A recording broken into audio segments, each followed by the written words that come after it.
Tātou tāpua I le tua. Ia lalanga ia Yehova le lalolangi uma. Ia o tau au nātu ia Yehova. Ma le fia. Ma ia o tau I ona luma ma langa fia. Ia o tau I loa o Yehova o ia lava le tua. O ia na whaia I tātou. Wa whai I tātou mona. O lona nuu I tātou. O le lafu mā moi. Ua ia whangaina. Tātou te talo. Anganga pe I aelo mātou fisoa soan sili. O e lava le sulu o le malamalama ia te I mātou. I le moni ma le whamaoni le li ia o lawa fio. Tai mai lawa fio le nei Sauniga Lotu lo suafa pelo Yesu Keriso. Whavavau lava. Amene. Tātou vivi atu I le tua I le pese ua Saunia.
Whaitau wina o le tau tinonga wha tuatua wha apostolo.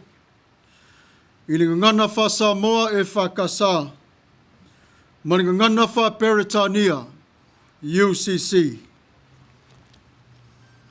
O wha tuatua I le tua le tama. O le ona le malosi umalava. O le na whaia le langi ma le lalo langi.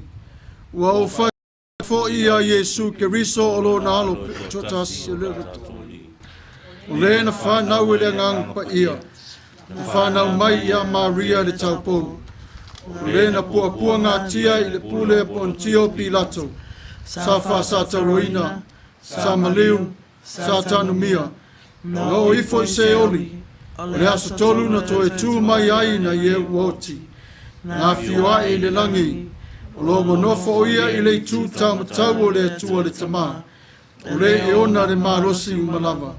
Le ato e fio mai o ia e whamasino i e ola atoa mai e wati.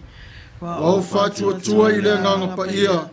Wau whatua tua i le kalesia pa ia e awhi ainu uma. I le mare mawhtanga le au pa ia. Ma whamangalo ino ang sala. Ma le toi ola mai o le tino le angsa. I le leo e whavau. Amen. Marangangana whaperetania. We believe in you, O God, eternal Spirit, God of our Savior Jesus Christ and our God, and to your deeds we testify.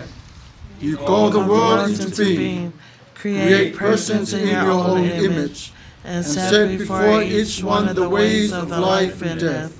You seek in holy love to save all people from aimlessness and sin. You judge people and nations by your righteous will declared through prophets and apostles.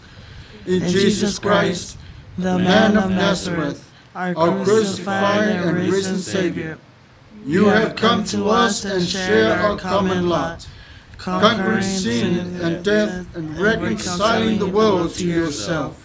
You pressed upon us your Holy Spirit, creating and renewing the Church of Jesus Christ, binding in covenant faithful people of all ages, tongues, and races.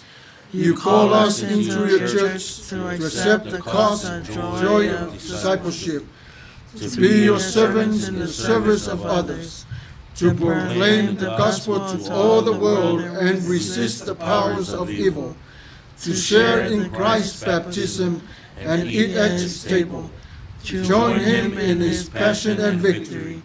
You promise to all who trust your forgiveness, sins, and fullness of grace, courage in struggles of justice and peace, your presence in trials and rejoice, and eternal life in your real end, which has no end. Blessing and honor, glory and power be unto you. Amen. Amen. Tātou te talo. Whawhitai le tualo mātou te māpa ia. E te leo tu la fua ia te i mātou lau whanau. E whawhitai le nei tai au whaua e whapopoina i lo mātou ne yola. Whawhitai le nei aso whaitau lia mo i mātou le au kerisiano. E si i taulanga tuai i la ua whio e au fuatu i a Yesu Keriso. Lo mātou ale i malo mātou whaola. Whawhitai i lo mātou te mā i le ola mare malosi. I lau pui puinga marutia i a te i mātou. Whawhitai i me e ai, o vai e inu, o lava lava. Whawhitai i mawhtanga whale ainga o wa e whaia. Whawhitai lo walofa whawai i a te i mātou. E vi ia lava oelo mātou ta mā e whawavau lava. Whawhitai lo mātou ta mā pa ia. I lo walofa tu noa e tā lau lau. Fele mare mātango fielo mātou ta mā pa ia. Le upu e tu ina mai i a te i mātou. E a vea lea masulu i le alau le mātou nei sāvalinga. E vi ia lava oelo mātou ta mā pa ia. O wā oi ora te mao le alofa. Moti vale i le aso ma le aso i a te i mātou. Vi ia la ua whio i lau wanga alofa tupu pe lava. I le au ngā tupulanga, ma le au ngā tupulanga. Mātou te whane ne i atu i la ua whio. A wā o mea sili wa e whaia. A wā lo mātou nei Manuia. Le nei wa mātou ai masapai. A wā wa whaia e la wa whio mea le lei sili mo i mātou. Mātou te whane ne i la wa whio lo mātou ta māpa ia. A mata mai lava i le pōwa tuanai. Se o mai lava i le nei tu la. O lo manawa pe lava la wa whio le ola i ate i mātou lau whanau e. Whawhitai lo mātou ta māpa ia. Wā poto mai lo wā inga le nei tu la. e si ti atu le vi inga mare whaafutai I la wafio. Lele wa te tala ina mai o whai te toa au le langi. Ai wha uru whale atu le vi inga mare tapua inga le Sauniga alau whanau. E vi ia lava oe lo mātou matai sili sili e se. Whaafutai lo mātou ta māpa ia. Iu lava I mawhatianga o re nei sāwalinga. Ai tu mau pe lava o le malosi o la wafio. E vi ia oe e whaavavau lava. Pangale le tua lo mātou ta mā. Ono I mātou o re whanau I le ato toa. O se ma wha le tonu. O le angsala wa mātou ona whai. Tātou te vāva mamau ai malawa fio. Le tualo mātou ta māpa ia. O le mana onga I mātou le whanau le nei tūlā. So o tia I mātou I loa lofa malawanga le lei e afua ia Yesu Keriso. O wawa e whai o le nei. Ina ia tino e tasi ai o I tātou. E whaavai I le lofa maleanga le lei ia Yesu Keriso o lo wanga le lei lea. Vi ia oelo mātou matai e. Mana o ngalilo ia te I mātou le ola ma le malos. Le ave se ina mai o le nei wha mai le tua o lo whapena ona saisa I ti ai le totele o le lalo langi. A vea ma whawhita uli. Le tua lo mātou te mai le o so mātou lotoa o lo finengalo. E te tafi e se ai o le nei wha mai. Ai whasa o loto mai ia te I mātou. Ali I matamai ta I fo mai I le ngā luenga I le au ato marepo. Manuia I o lato lima le mafau whau le tino. Fo ai o le malosi pui pui I ate I lato. O walo vala awina o I lato e whesoa soani. A vea le malima tamatau o la wafio le tonga fitinga o mai mapua punga. Manuia I ate I lato. O te tatalo I le nei tu la. Iau au whai ngā ruenga te tofi. I lea noo ma lea noo. I so se la la whanga o lo papa au aio I latou. Fua I ate I latou. Le maa losi mai la wafio. Wha pare pale oe lo mātou te mai lunga I ate I latou. O fitia I latou. I le toto le tama I mamoe. Le tualo mātou te maa fua I o le malo longa. Fua I ate I latou o le maa fau fau fau. A wale aso sa o lo o mua I le malea. Le neiva I aso a toa lo mātou ta mapa ia. Mātou te siti atu o mātou whanau. I lawa fio lo mātou ta mā. A lo whangia I latou. Ia o onga lo iai fo I o le wha le tonu. Le li ie. E te sila fia I le aso mo I latou.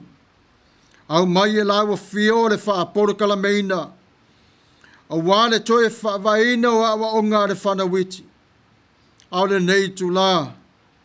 Mātou te tatalo I lawa fio pui pui I ate I latou. Lo nuu le tua lo mātou te mā. Wala whai mai I le manuia sa taimi o luma toi taa oto atu I moenga. Moi ulu, moi vā, moi lango lawa fio e pei o lau masani. Moi fang lawa fio. Wala au ia te I latou ingoa. Ia ilo ai lawa fio ia te I latou. Vea I latou mawhale te a wha fio iai. A vea ma ainga e whauai o le pale o le lofa mareanga le nei lo mātou tamā. So se e kale sia lo mātou tamā pa ia. E anga tonu I lawa fio. Lātou sori pure la ale tua lo mātou matai e. Ia vea lea marifata mai I lawa fio. I lo la fau ma le malosi. Lo mātou tamā pa ia. Mātou te sā vari mai I lawa fio. I le mamafo a venga mātou te whatau a wina I le aso ma le aso. A walo mātou whatala le I le wawhea loa I malawa fio. Le tua. E peona whetalai o lau wawhionga pa ia. Le anga sala o lo nofo I te tonu I ate I mātou. le nei ua mātou se mai i le ala o le amia tonu ma le file mu. O te whawhitai atua i la fio. A waru talia ino le whato e senga o le tangi atua lau whanau. Mātou te ai oi wha mole mole. Tawhi te malama pua pua ngā mai a te i mātou. Wha lava lava i a te i mātou. I le toto o le ofu fau o le tamai i māmoe. Alo whangia i mātou. Lo mātou ta māpa ia. E pe i mātou. Ona nanofo mau wai le nei lalo langi. Le lalo langi e le a totoa. Le lalo langi e mānua lue. Mga oi oi. Ma vave o lona pa uatu i le Sauniga Lotu o na ole ang sala. Pui pui mai i ate i mātou. Whawhawaina lo mātou nei sāwalinga i lau upu. Wha mole mole wha Manuia mai i ate i mātou. I le whāto i senga lo mātou ta māpa ia. Tausi mai i ate i mātou. I lo walofa malo wanga le lei. Le ielo mātou ta māpa ia.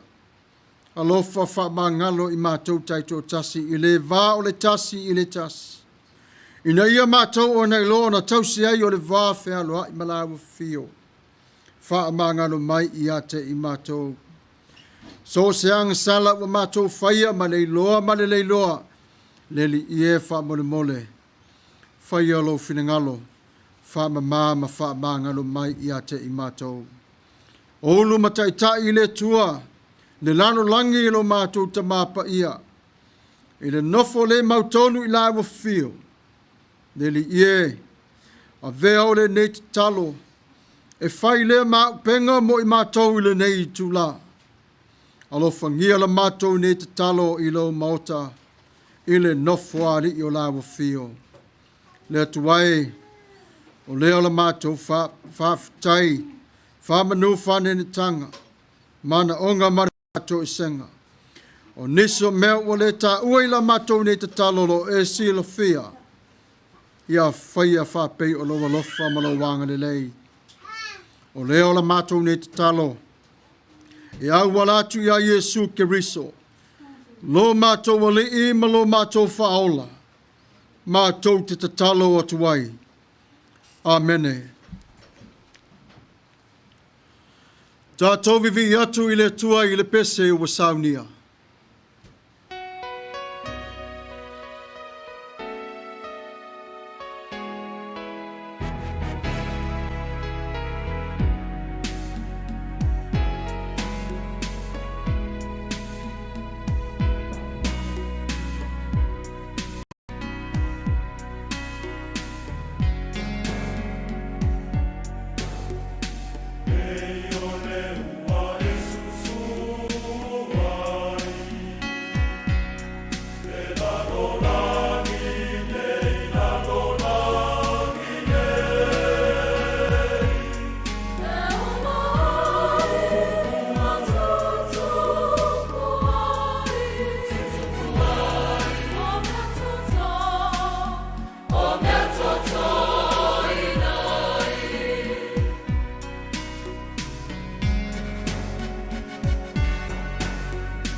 Faita wino a fionga pa ia le tua. Ilinga ngana fa a Samoa.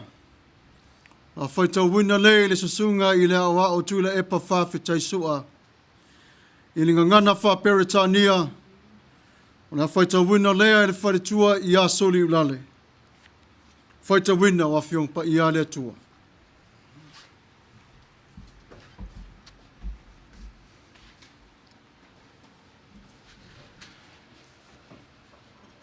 O le whaitawina o le tusipa ia. Maua mai lea i le whinga fau. I le tala le leia Ioane. Lo nam tau po se fulmar fitu. Na matala o whaitau mar whai po se fulmar tolu. Ia whangata mai i le luas fulmar tasi. Tala le leia Ioane. Lo nam tau po se fulmar fitu. Na matala whaitau mar se fulmar tolu.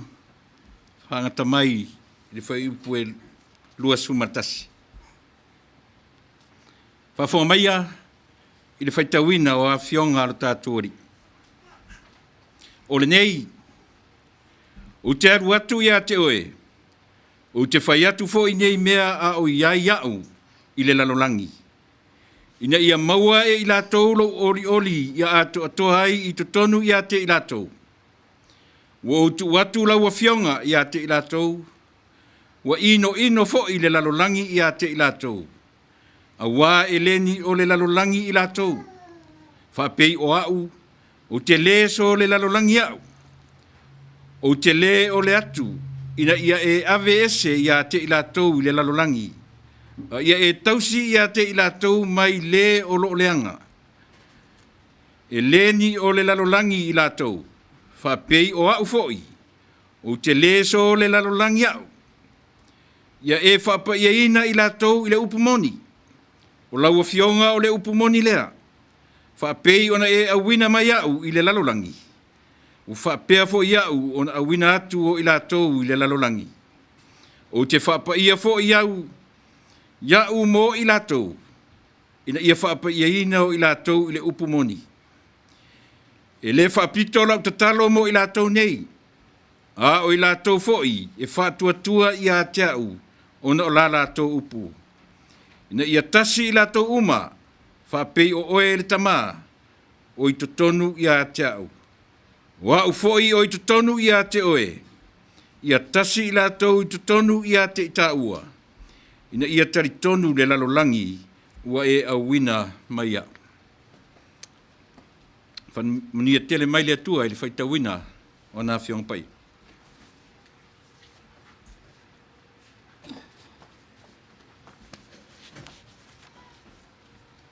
Our scripture reading is from the New Revised Standard Version. Will come to us from the Gospel of John 17, verses 13 to 21. Let us hear the reading of his word. But now I am coming to you. I speak these things in the world so that they may have my joy made complete in themselves. I have given them your word, and the world has hated them because they do not belong to the world, just as I do not belong to the world. I am not asking you to take them out of the world, but I ask you to protect them from the evil one. They do not belong to the world, just as I do not belong to the world. Sanctify them in the truth. Your word is truth. As you have sent me into the world, so I have sent them into the world. As for their sakes, I sanctify them myself, so that they also may be sanctified in truth. I ask not only on behalf of these, but also on behalf of those who will believe in me through their word, that they may all be one, as you, Father, are in me and I am in you. May they also be in us, so that the world may believe that you have sent me. God bless the reading of the Bible from now and forever. Amen.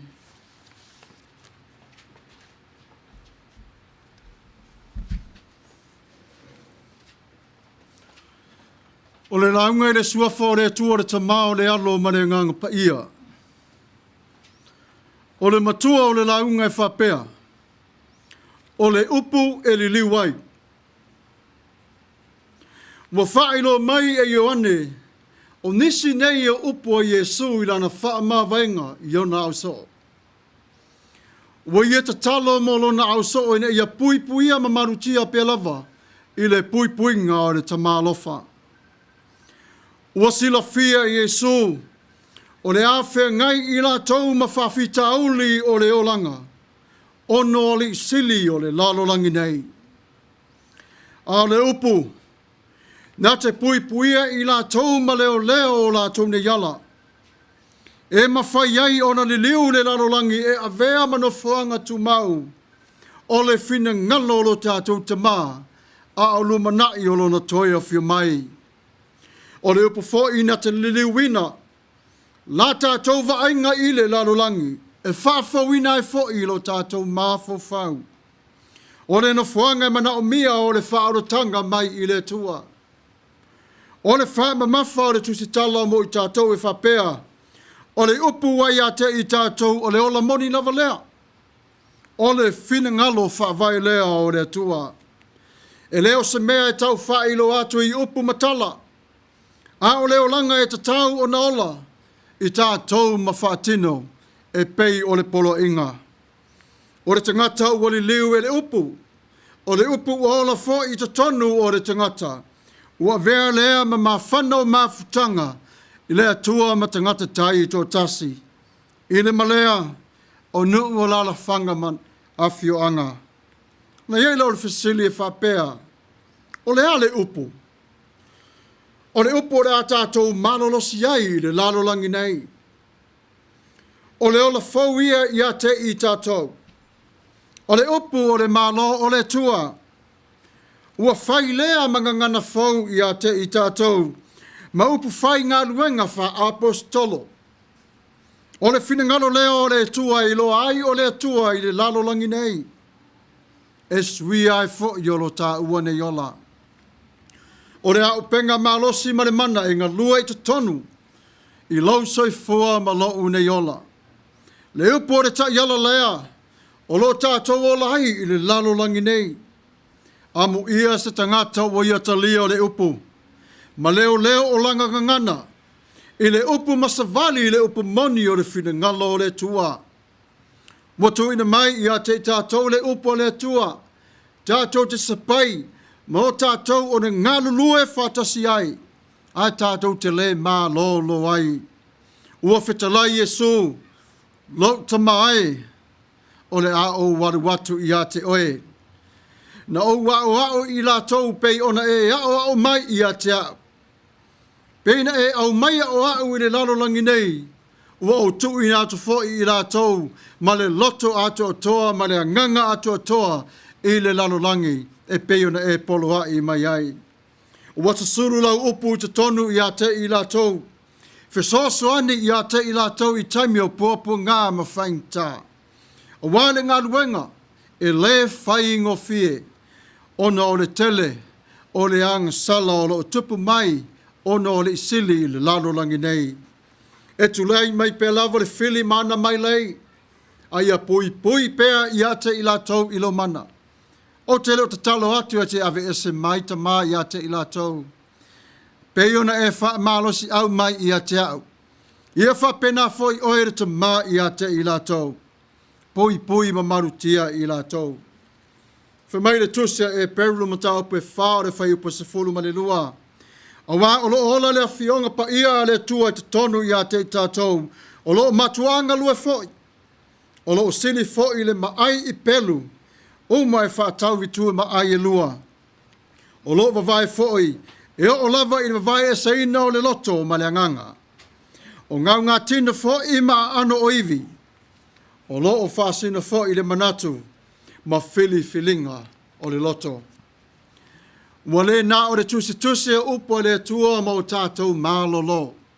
O renga ngana moni lava o whetala Yesu, ia tātou whai o le whina ngalo o lo tātou tamā o le langi. O le upo le tua e teu wai i tātou, e a renga ngana, e a o lau nofo tū savali ma le tautala. Ia whaavai i le tua e pei o upu o lo o te wina whaapele pele to tonu o lo fatu. Pe ana le ai le upu, tātou te leiloa le tua, le upu ua whaamamaina ai i tātou, ua avea lea magangana tātou te tala noa tuai i le tasi. Matui nai whaatasi o tātou manatu manangona, ma ngao si ai ma whaavai ai o mafutanga wha le vār tangata ma le tua. O le awhionga pa ia le tua e whailoa mai ai le angsala. O upo le tua wa inga ngana whaapea ia te i tātou. Ali ia Yesu, ma le whaasinu manga o le ala ma le ami o tonu, i le alea. I lo tātou va ai tatoa e te tonu o lona whinengalo, e peiona e whaita wina, ma o whaita wina. E peiona mori mau o mareto, whai mai mareko, o i tātou o le masima ma le maramalama, e whaia le whinengalo le tua i le lalo langi nei. Le masima le upo le tua, ua wha masima i lo tātou ngana, ia wha pena fo i lo tātou ngana, ia te i la tau, e mafuta mai i la tātou mafutanga. E pui, mai ai i tātou le pepesi mai o wha mai i le lalo langi nei. Le upo le sunu lea i lo tātou ola, tātou te ola ai i le lalo langi nei, vi ia pea le tua i lo nā lofa ma lo nanga le lei. The word transforms. In the farewell disclosure of Jesus Christ and his disciples, this is what he says. I know that I will leave you, but I will leave you with peace and the words according to the words of the Father. I fully equipped you, and I teach you, and I am with you always as you go to the other land that you never experienced before in your life. Our encounters with the Word of God changes us from inside out. We must not change the Word, but let the Word change our lives. Altering framework for making sense for the Word and our lives. And most basic assumptions and our most deeply held values inside of us. The Word transforms us bit by bit, over and over again, as we dwell in it. Joy is the common theme in Christ's teaching. He wants us to be joyful. The key in merciful joy is living in intimate contact with Christ himself alone, the source of all joy. What we can do, we can obey and serve him gently. We will experience God's special care and protection and see the glory and the victorious God brings peace and love and joy into our lives. And this is the transformation we might cause us to all the odds along the way. Things that are usually done in the world and sometimes even the church and our families and our villages. Look where we got us today. I often look at my non-Christian neighbors and my friends, and so do you. Build a relationship, the word that God has tattooed in your hearts. Let them know the words that comes from you is not your words, but it's the word of God himself. Their taste of the word is sweet than the tongues of honey. They speak what lies the enemy has prompted and persuaded them. So therefore the Lord says, the world serve the attendant of the evil one. Their eyes have, but they cannot see. Deaf ears are struck on his mind, and lost souls. This is why Jesus leave you on earth, to serve his agenda. The agenda of love and relationship with one another, and most of all, our Most High God. Jesus didn't ask God to take believers away from the world, but he asked the Father to leave believers here so they can see the revelation of the Father that comes from you. Why Jesus want us to stay here in the first place?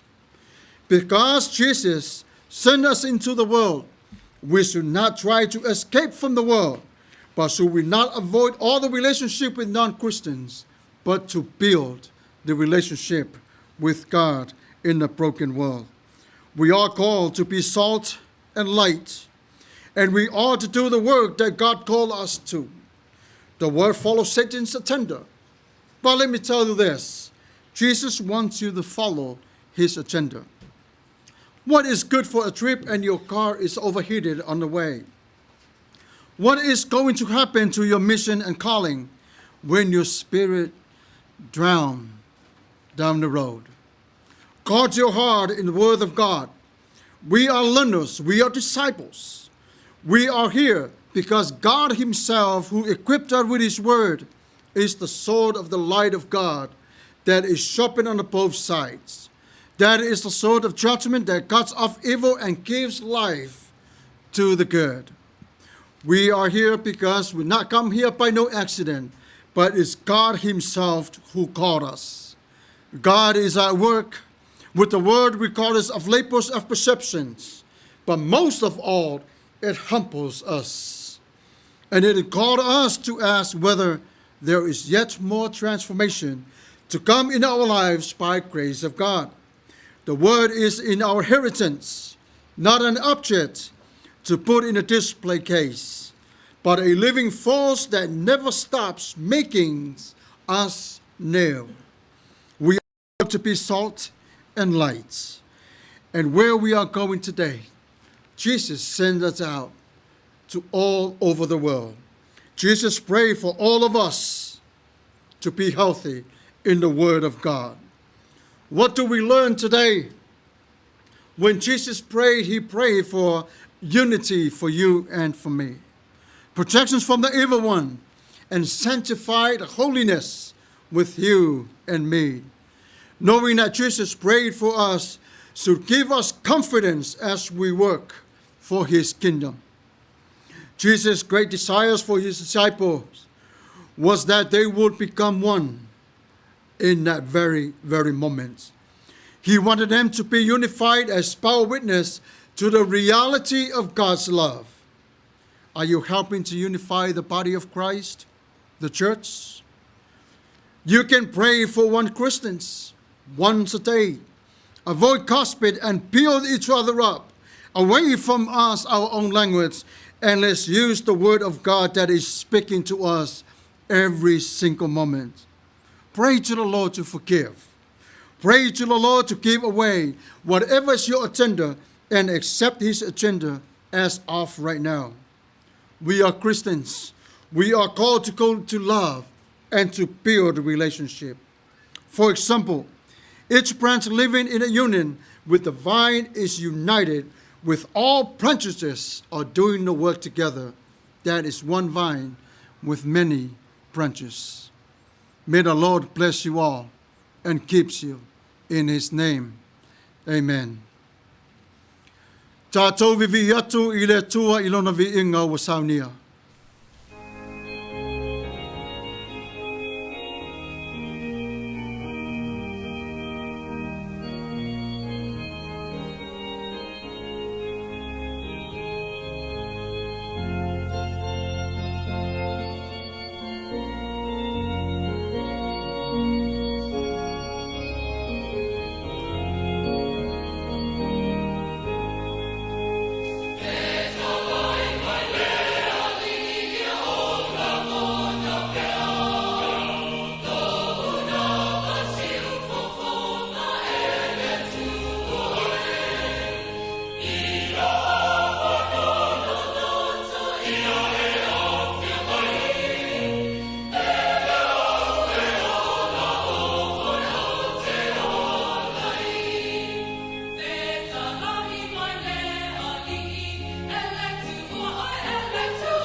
Ia, te tonu sa mo lea ua tātou to ai tonu mai si ui o re tātou wha moe moe, ma re tātou tāpua inga, whai whaatasi o re nei aso. Ia, te au leava ma re whaaloalo, ia, e whai e ia uma whonga tau mori mori. O le ngata o le sau whainga, le nei ka le sia, si u whonga o re tai au fou, manana me whainga luenga, le tio pe o na ui atuai le tātou tāpua inga o le nei aso. Ia, whai ei la leo si tulou, whai masui, ma whonga tau mori mori, o prestene, sungai whawhiangainga mo la tu whatua. E mo mori atuai ngang whawhtai sa moa e tusa ma le tātou tāpua inga whaatasi o le nei aso. Te tonu nisi fo i tātou sa a mata mai lava i le urua i a matanga o le tāpua inga, ia le lava o tātou whaiwina i le Manuia.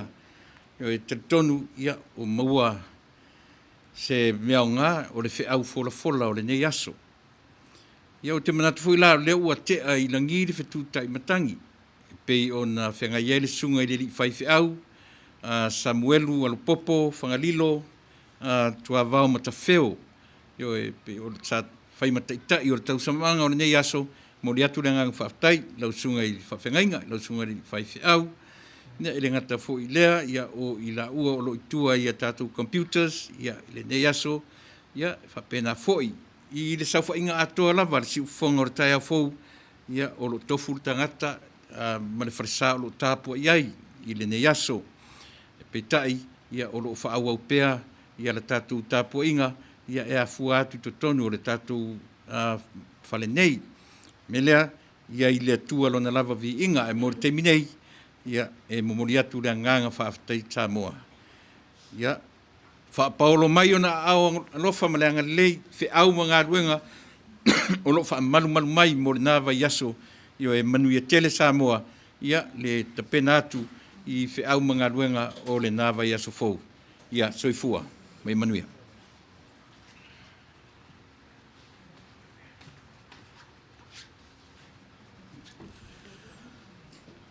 Tātou te talo. Whawhitai le tualo mātou te mā. Ua taunu mai le si ui o le whamoe o le nei aso. Alofa ngia, pui marutia iau au, i le nei lava i tū la, dungo le sami ea ma le lau ele. Ave i mātou i o mātou ainga i lo file mu, i le suafo Jesu Keriso. Lo mātou wali i malo mātou whaola. Amene.